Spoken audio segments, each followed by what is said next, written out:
Hello, Soapboxers. Welcome to Up on the Soapbox podcast. This is episode 9. Dan, you going to do that hand thing that you do No, every not time? this No, time. No. I mean, we'll run out of fingers eventually. So, welcome to episode 9. And as usual, this is another fantastic episode of Up on the Soapbox. We have a great guest with us today, and I'll talk about her here in a second. But Dan, what's on your mind? How you doing today? Well, I'm doing okay. We're doing all right. We're plowing ahead here with this podcast. We are excited about our guest today, without question, to have a nice conversation, and just kind of pleased with how we're moving along. We got 4 soapbox events under our belt now, and got some really nice feedback from both suppliers and distributors. So, things are moving, and they're moving pretty fast, and feeling pretty good about it. Well said. Thank you very much. So, without further ado, I'd like to introduce our guest today. We have Roni Wright with us today. She's the vice president of the book company. Welcome to the podcast, Roni. Thanks, Brett. Thanks, Dan. I'm excited to be here today. And I also want to applaud you guys for what you've done with Soapbox. It's been great for us and for our company, and I hope it continues to be wonderful for all the suppliers and distributors that participate.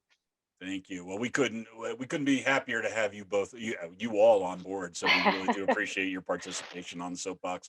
And frankly, from the reviews and the feedback we're getting from our distributors, you're really hitting it out of the park. So we do value your participation here. So thanks for that, Ronnie. Why don't you? The floor is yours. Why don't you tell us a little bit about yourself? If you want to talk about the book company, your promo life, your personal life, whatever you want us to know, let us Woo! know what's going on. Yeah. It's an Woo! open invitation. Okay. Go for it. Yeah. So I love what I do. Years ago, I came across this book. I was kind of struggling with being happy and content, and I was complaining about things, and I came across this book, and the idea was that you didn't really have to have a job, but you could be joyfully jobless. And the idea is that you love what you do so much that it's not a job, like it just becomes a part of your life. And I can tell you, I have that. That is, the book company is just part of my life. It's what I do. I love this industry. I've been in the industry since 1985. I know I look a lot younger than I really am, but yeah. So I've been in the industry a long time. I've done it all. I actually met the owner of the book company at a trade show when I was a distributor, and my life changed after I met Doug Greenhut. I mean, it's been 17 incredible years, and quite excited to have this whole gig going on. I've always worked from home, so the transition to this COVID landscape and working from home, was not an issue for me. I traveled a lot, which of course, we haven't been doing. So I miss some of that. I miss seeing people and hugging. I miss the hugs. Is is the Um, I is the is the book company just about books? I mean, you're talking about putting custom covers on books. How customizable are these books, and what else do you have in the line? Here we go. Welcome to my Well, boutique, my retail okay, store. looking Well, good. yeah, we have access. We've developed relationships with all the major publishers. So we have access to every single book in print. And I know that's kind of overwhelming because 3 million products is challenging for anybody. So we try to make it as easy as possible by having distributors and sales people lean on us. Tell us a little bit about the project that we're working for, and we can help, whether it's unbranded book or a branded item. But we can insert a page in a book and insert it permanently. We could put a logo on the cover. We could put a belly band. But in addition to books, I've got gifts and wood art and plush and candles and journals and a whole lot of other really cool stuff. Almost every day we're adding new things to our website. We're a little different than a typical supplier. In other words, we didn't go out and curate a collection of products that we inventory and try to sell to the industry. What we've done is we've opened up the network with our publishers so that when a distributor is working on a project, we have access to so much more to give them and their client exactly what they need. But we operate in a retail world, which has its own challenges, but we're bringing great retail product into the space, whether it's a page a day calendar, whether it's a knock knock kind of whimsical, fun product. But yeah, but anyone who wants to learn more, come to Soapbox. Well, I also Nice noticed, plug. I noticed on your, website, you also replenish trees or help support that type of Yeah, American effort. Forest. So every year we donate to American Forest and we plant trees here in the United States. So we do good. I mean, we think that our products aren't going to end up in the, in the garbage dump. We're hoping that what we've seen with books and all of our other products is that they stick around for a really long time. We really don't want to fill.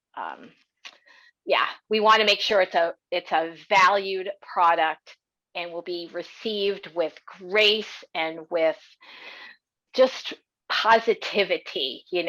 We're seeing that the end buyer is trying to feel something when they're getting a gift now or when they're getting a promotional product. They don't want something just with the company's logo on anymore. They want to feel something. They want to be entertained, or they want it to have some sort of meaning. And so we fit really nicely into that world, which Very I'm nice. very grateful for.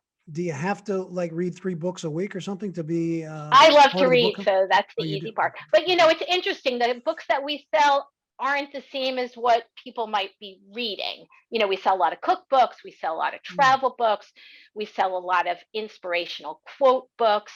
We do sell a lot of business books. Children's books are really popular as well, but not necessarily what someone might read on a Kindle or traveling. Although we can get those books as well. What do Harry you Potter and What do you like to Golden read? books. What do you like to read? Oh, I'm a historical fiction girl. Oh, that's exactly what I Yeah, like historical fiction, and I like biographies as well. And I like when people recommend something, that they've read that's touched them or has made a change. I remember reading a book called Made to Stick, came out several years ago, and I actually met one of the authors at a PPAI event. And that book just like hit it for me. A lot of business books, I think, are sort of, I don't know, either vague or they're meaningful at the moment, but they don't have necessarily longevity. But this book was all about telling stories to get things to stick, like for people to remember, and not just saying this item comes in 5 different colors, but telling stories about the item that makes a difference. So one of my favorite business books of all time. I respect you both and your voracious appetite for reading. I'm more of a Mad Magazine kind of guy. My wife and I went up to visit the Biltmore a couple days ago. I'd never been up to that Biltmore estate before, and their library had 20,000 books in it. How does yours compare? Oh, wow.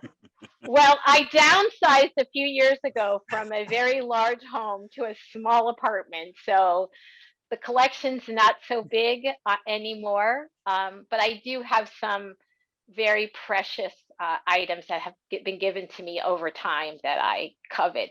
Plus, being a yogi, I have quite a few books on yoga, breathing, meditation, mindfulness in my collection. So yes, I could been use some practicing of that, I yoga. think. Oh my gosh. Yeah, I found yoga about 10 years ago. I owned a dance studio for 12 years. I don't know if you guys know that I No. had been I guess once you're a dancer, you're always a dancer, but I did ballet, tap, jazz, modern. I actually went to college for dance, but I didn't want to travel and I didn't want to perform. And what do I do now? I travel and I'm doing Performing. performances every day. But I like to be behind the scenes. I like to do choreography. So I owned a school. I had a wonderful teacher who passed away. So a girlfriend of mine and I decided to take the studio and continue it. We had scholarship programs for students who couldn't afford to take classes. And then once we sold that, because we were both getting busy with our families and with work, I was like, what am I going to do next? And I had always been curious about yoga. And so I found this wonderful school, and they encouraged me to go to India to study. I had never traveled abroad. Mm. So I went to India twice for over a month each time to live and to practice. And you learn a lot when you're not one out of your comfort zone, and two, you appreciate other cultures and you have a great deal of respect for people. I met people from all over the world, and it's sort of, I was always really scared to travel, and it opened up my mind and me to, get out there and start traveling. So been to a few places since, but it's very special for me. And they're having lots of issues right now, with COVID. I get updates on Facebook from some of the people that I know that live there, and most everybody so far is safe and healthy, but scary times for them. No doubt. No doubt about it.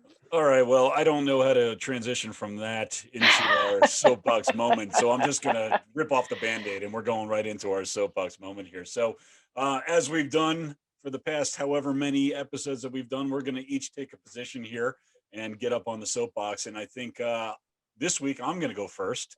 And I'd like to, we got Mother's Day coming up on Sunday. So that's prompting this thought process here. And by the way, thanks for saying that, by the way. Happy Mother's Day Make a to note you, of it. Ronnie.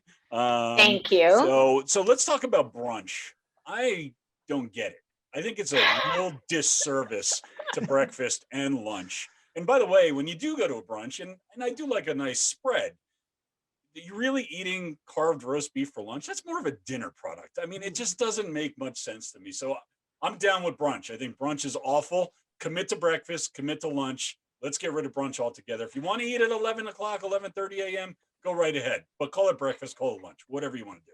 That's it. That's all I'm going to say. I don't have much of a disagreement there. I'm a little confused at a brunch myself. And then you got to add mimosas into the mix, and you're going, what are we doing? It's 11 o'clock in the morning, and we're having champagne or something. The whole thing doesn't really make too much sense. With the exception of usually the spreads look darn nice, and you're ready to dive into something. I mean, it's, so you can find something there to eat, which is nice. And then it is a weird time. Inevitably you overeat and your whole Saturday or Sunday is just filled at that point. You're just lying around. But anyway, Dan, what's on your mind? Well, listen, I'm sitting here doing my little treadmill routine in the mornings, and I have the news on, and I have some other channels on. And my soapbox moment today has to do with pharmaceutical advertising on television, which drives me crazy. And I don't know if I'm the only one that notices this, but first of all, I'm not a doctor. So you're sitting here telling me to, do I have this symptom or that symptom? And now you go through this list of possible side effects, which, the word death comes up on almost every single one of them, right? You're like, this could cause death. This could cause blue stuff coming out of your ears. This could cause, wait, what? What am I'm on a little treadmill going, what am I listening to? And why wouldn't a doctor be saying this to me is really what I want. So I don't think we need pharmaceutical advertising at all. I think we convey these messages to the doctors and let the professionals decide what makes sense. So I believe we are also on the same page. In fact, I heard the other day, and I don't know if there's any truth to this because I never Googled it. I just heard it on a podcast I was listening to. Apparently that type of advertising is only legal in the United States and New Zealand. Only two countries allow for that. And by the way, it's only been going on for, it's probably 10 or 15 years now, which, as I get older, that's like a blink of an eye. But it's a very recent development that they have allowed that sort of thing. And I just think it's bad. When you hear the list of possible side effects and they rattle them off, you're like, what is this? What am I listening to? But anyway, I'd rather not know, because now I feel like I have all those symptoms. It becomes one of those, it's psychosomatic as well. Ronnie, you're up here. So your turn to step up on the soapbox. What's on your mind today? Wow. Well, I sort of came to this realization that you don't have to pick coffee or tea. It's like coffee, tea, or me. Don't know which you prefer. But when I was in India, I learned about a different kind of product. And I actually brought, I'm visual here. So masala chai, it's kind of a spicy chai, but if you mix it with a shot of espresso, you got Mm, dirty chai. So you get the coffee and the tea in one. So you don't wow. have to decide. I can't imagine really what that tastes like exactly, what's going on in that cup of yours. Oh, it's got cinnamon and clove, and it's just, I mean, you get a kick.